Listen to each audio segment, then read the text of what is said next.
auditrices, bonjour et bienvenue dans la Poudrière Voice, une série de podcasts présentés par le Bureau du directeur des poursuites publiques.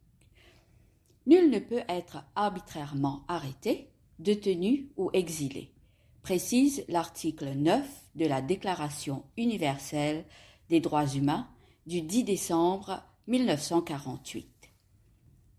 Ce document tellement important fut traduit dans plus de 500 langues différentes, depuis devenu une source d'inspiration pour promouvoir l'exercice universel des droits de l'homme.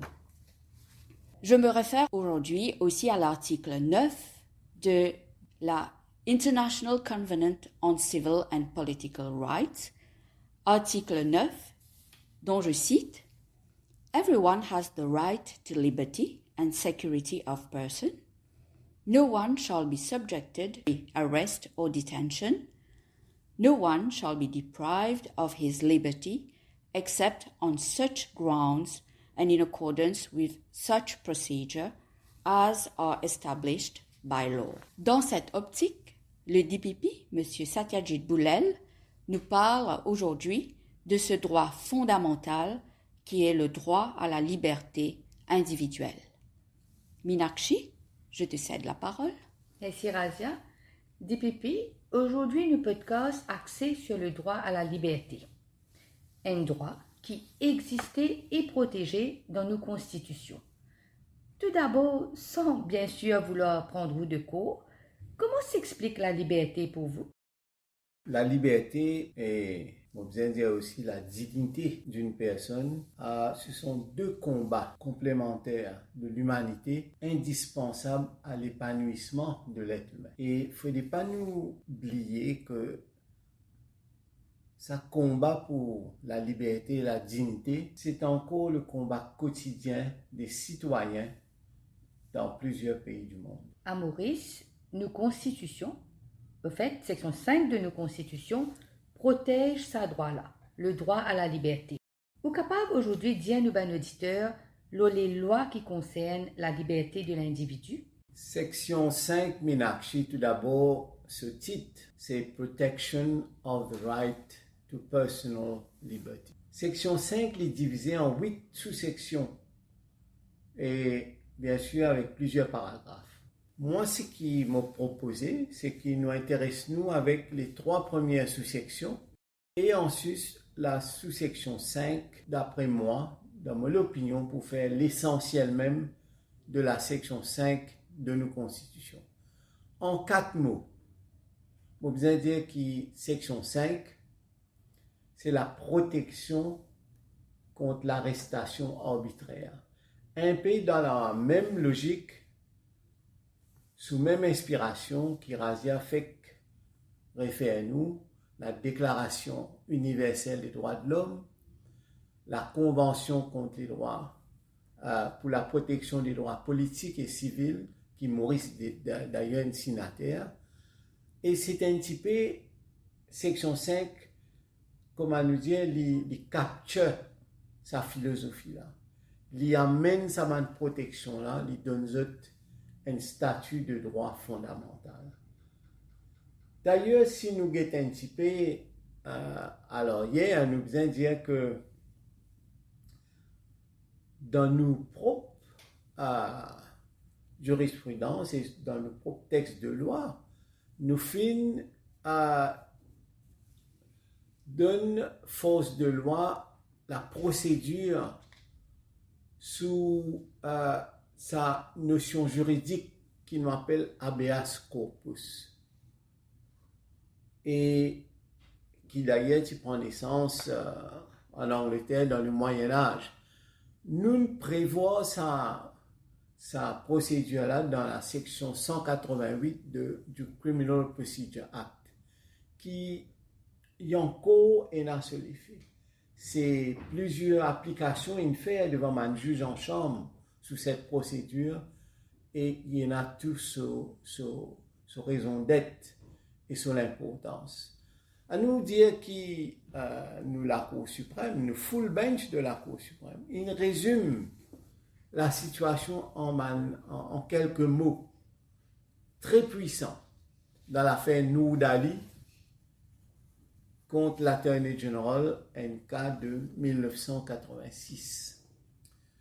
Et la Cour suprême dit que it follows that the suspect remaining at large is the rule. His detention on grounds of suspicion is the exception. And even if he is not put on trial within a reasonable time, he has to be released.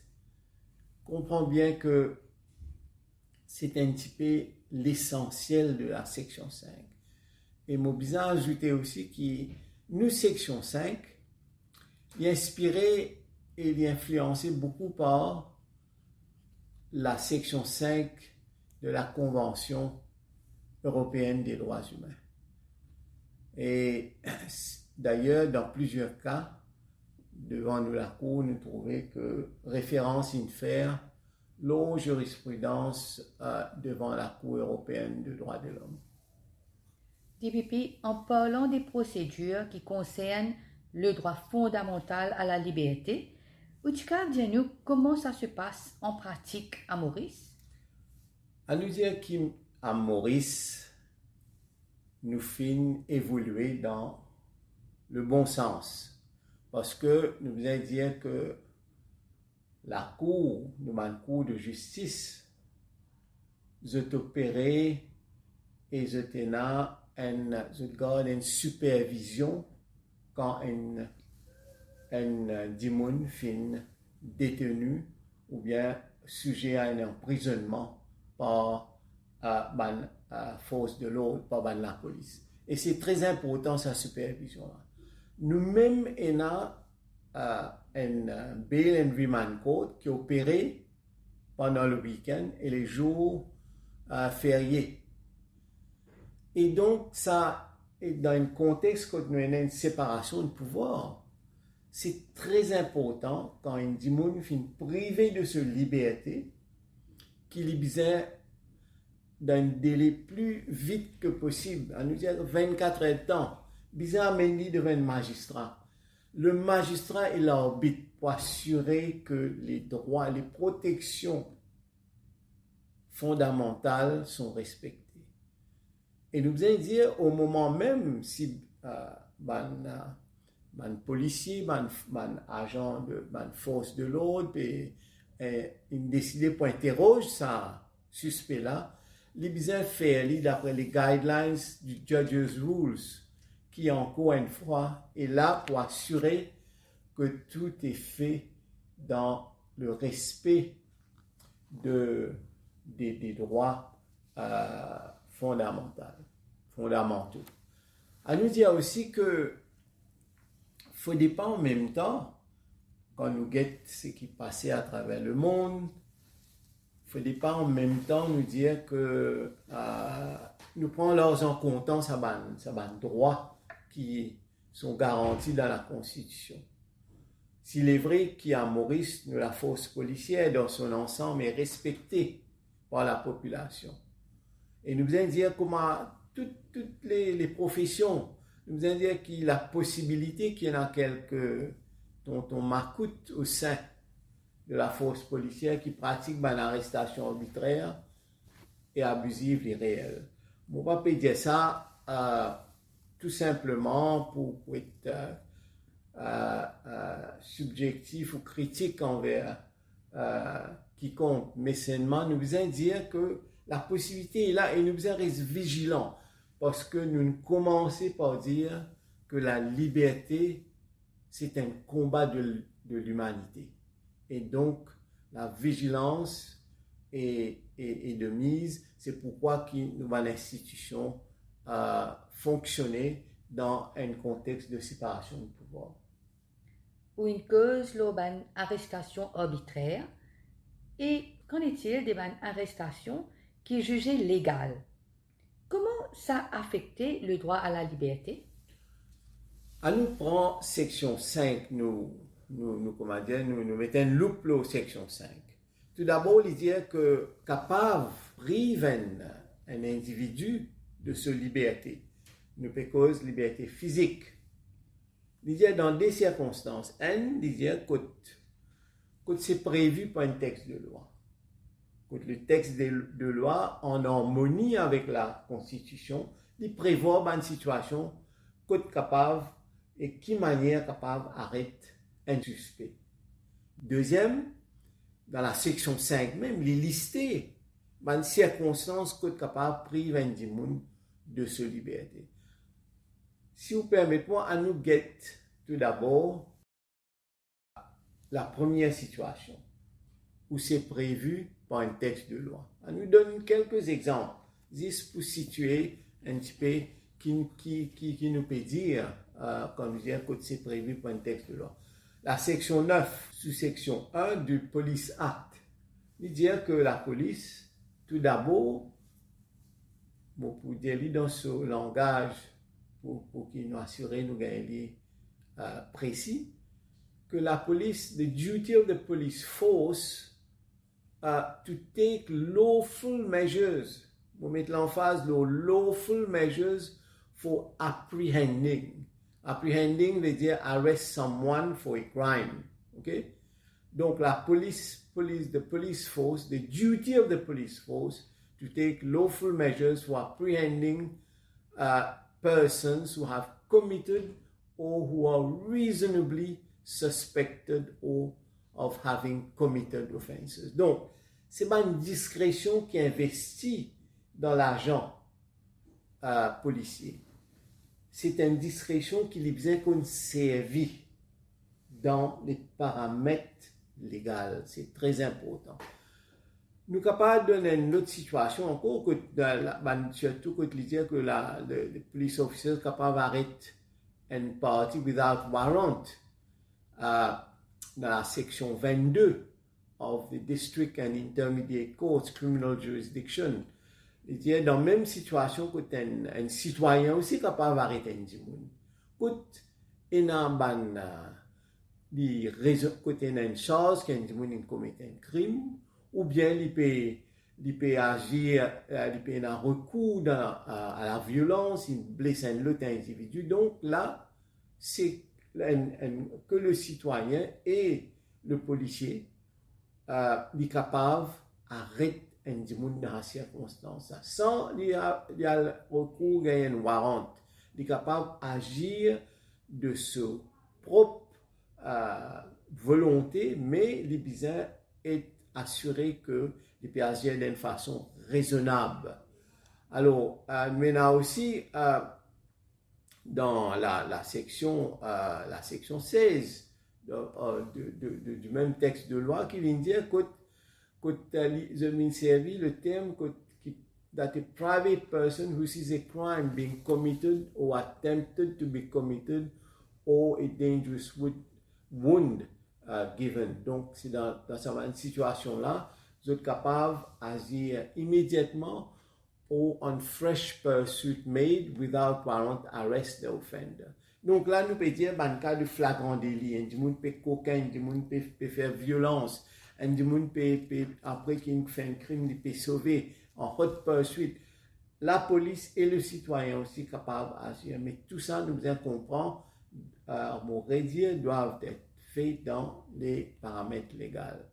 Nous pouvons dire aussi sous la section 13.2, quand on a bien protégé dans Under the Protection from Domestic Violence Act, un partenaire qui peut subir violence domestique, la police est capable d'agir sans warrant.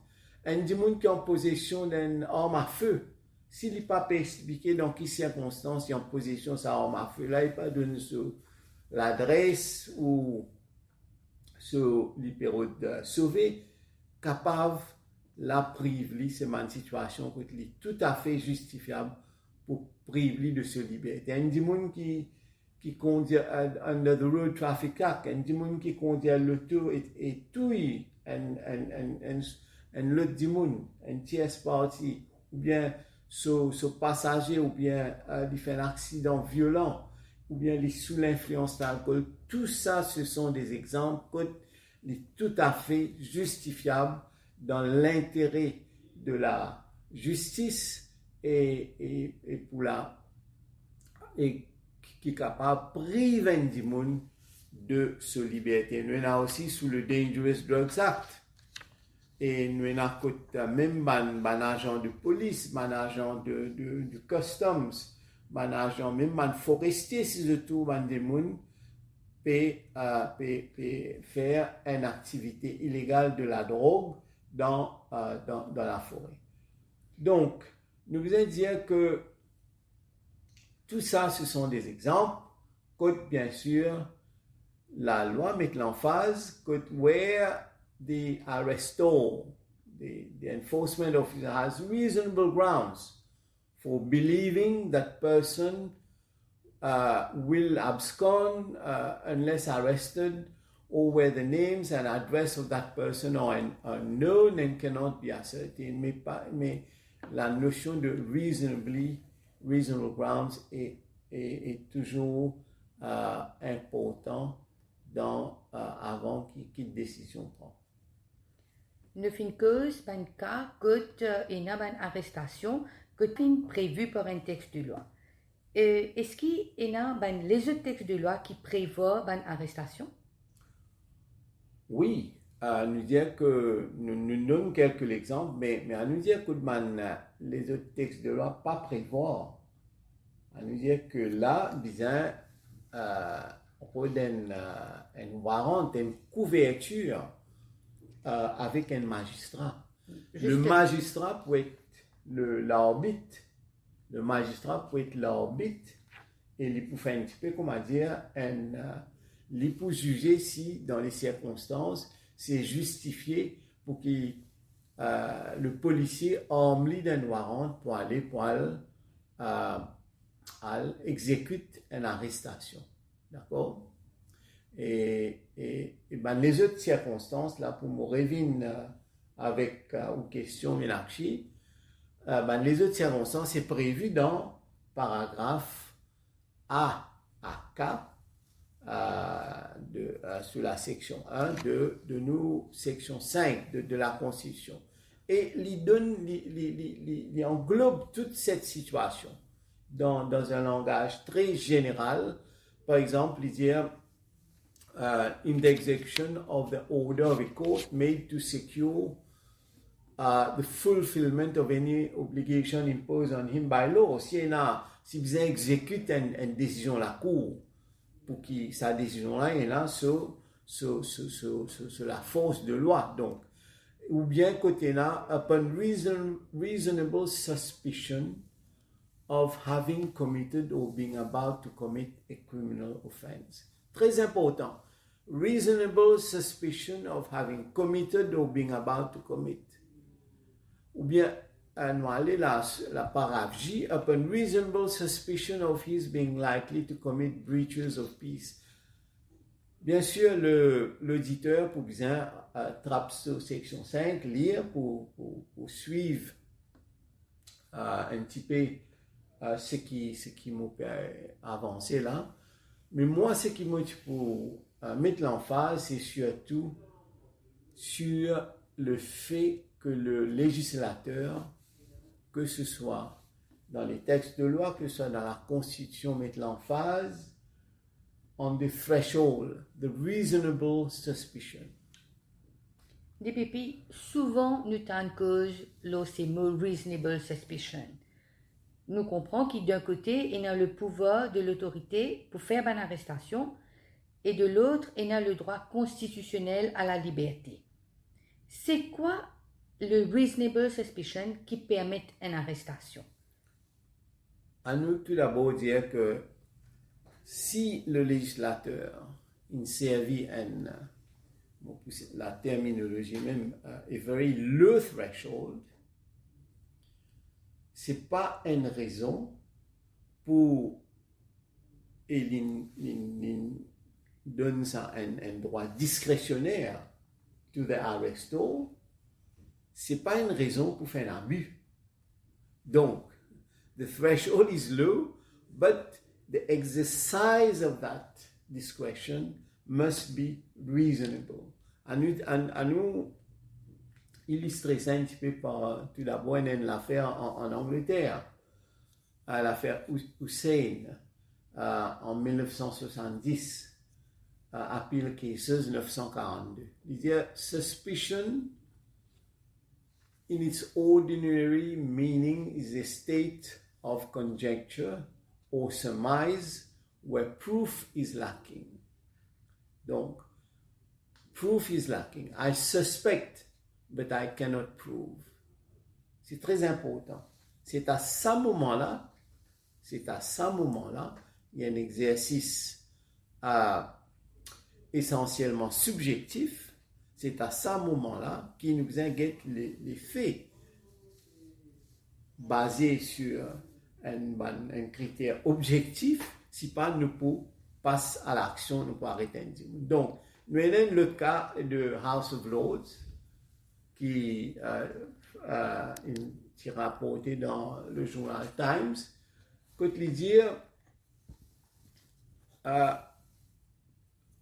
limit the test for arrest on reasonable suspicion. So what is the test? Limite le langage très simple.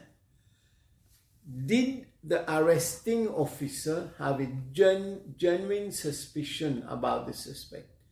Est-ce qu'il arresto has a genuine suspicion? Encore, les subjectifs, mais it has to be genuine. And were there reasonable grounds for that suspicion?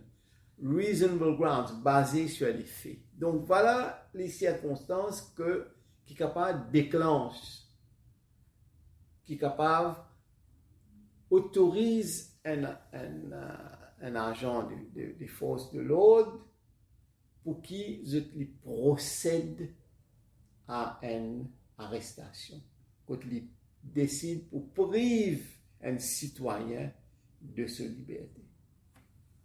Et comment, selon vous, une arrestation est capable d'être considérée comme justifiable? Surtout dans mon cas, quand nous demandons un citoyen, un suspect, nous demandons caution devant la cour, nous disons que la cour lui donne une marge de manœuvre à sa arresto, à sa policier. Là. Il vient dire que nous, si il est important pour empêcher un dimoun commettre un crime ou bien continuer à commettre un crime, et c'est à l'agent de police qui vient prouve ça, qu'il y a raison pour croire que ça dimoun là capable de commettre un crime ou bien continuer à commettre un crime, ou bien il y a raison pour dire que les besoins c'est au départ d'une enquête et qu'il est important qu'il prive sa dimouna de sa liberté pour qu'il pas cause préjudice à sa enquête là. Ou bien il dit que il y a une raison pour croire que s'il donne liberté sa dimouna à sa stase là, sa dimouna pas pour présenter devant la cour pour venir répondre sa bonne chose qui très possiblement il pourrait être sujet. Mais pas oublier aussi que la police a une responsabilité complète. Elle l'enquête d'une façon compétente et d'une façon qui pas cause un retard qui pas qu'à justifier et qui ça dit mon là besoin être présenté devant la cour dans le délai de 24 heures. Et aussi qui si pas réussi mettre une chose au ça dit mon là, il y a souvent une conséquence qui la cour capable prend. DPP, c'est une chose qui une arrestation est justifiée. Mais je pense que les points intéressants qui nous ban auditeurs, je te connais, qui ont le droit qui persister après l'arrestation qui jugé justifiée. C'est un droit très important, fondamental même, quand on prive un dimoun de sa liberté. La section 5, sous-section 2, vient dire ça dans un terme très clair. Any person who is arrested or detained shall be informed as soon as reasonably practicable in a language he understands of the reasons for his arrest or detention. Ou bien connaît, du monde là bien connaît qui faire je n'est plus libre pour marcher dans le public. Qui fait mon privement de mon liberté et qui fait mon vie sous contrôle de la police. Donc, c'est important. Et bien sûr, d'ailleurs, nous avons l'affaire Gordon Gentil contre l'État mauricien en 1995 qui vient explique ça très bien. Et puis, dans le même cas, il dit que c'est très obvious, nous allons dire que un monde peut commettre un crime en flagrant délit, donc qu'il ne faut pas même bizarre interdit. Et nous allons dire que la sous-section 3 dans la Constitution, il vient encore mettre l'emphase sur certains principes,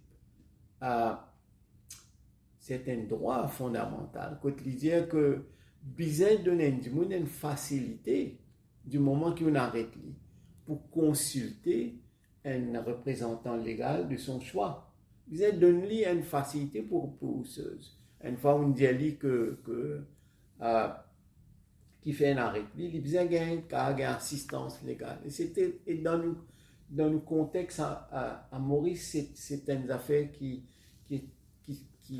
m'a souvent carré de suspect, je gagne, je toujours assister, et c'est une très bonne chose.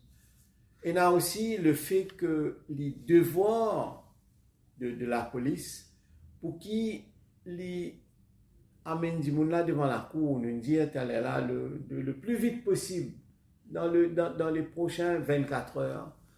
Nous dit aussi que, à la section 5, nous dit aussi que l'important qu'un du monde soit sujet d'un procès dans les plus brefs délais. Bien sûr, il y a un cas compliqué. Bien sûr, il y a toujours un obstacle pour capable détecter un crime. Et le public attend de la police pour qu'ils fassent diligence pour détecter un crime. Le public il a confiance que la police pour détecter un crime.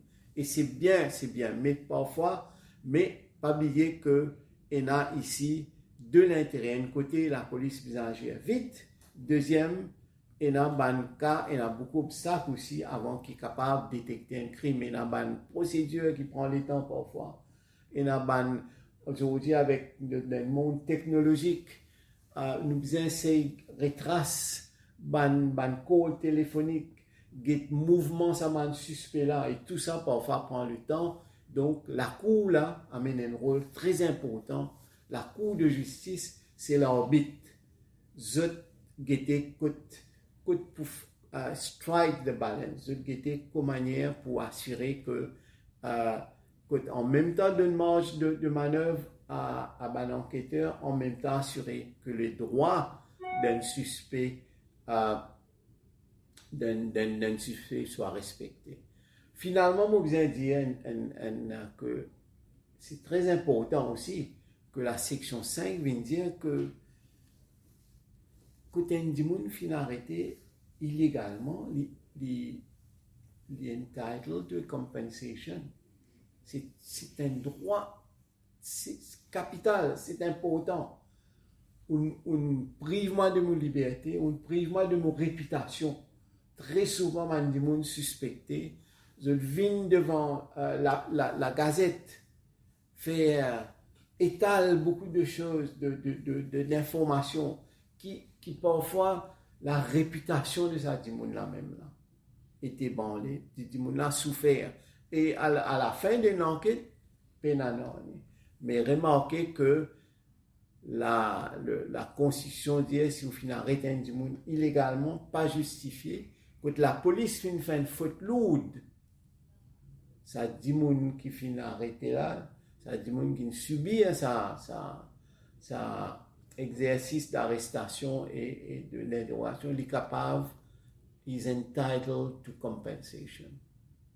Finalement, vous êtes capable de dire nous, par quel moyen légal, un monde capable retrouve la liberté quand il est sous arrestation?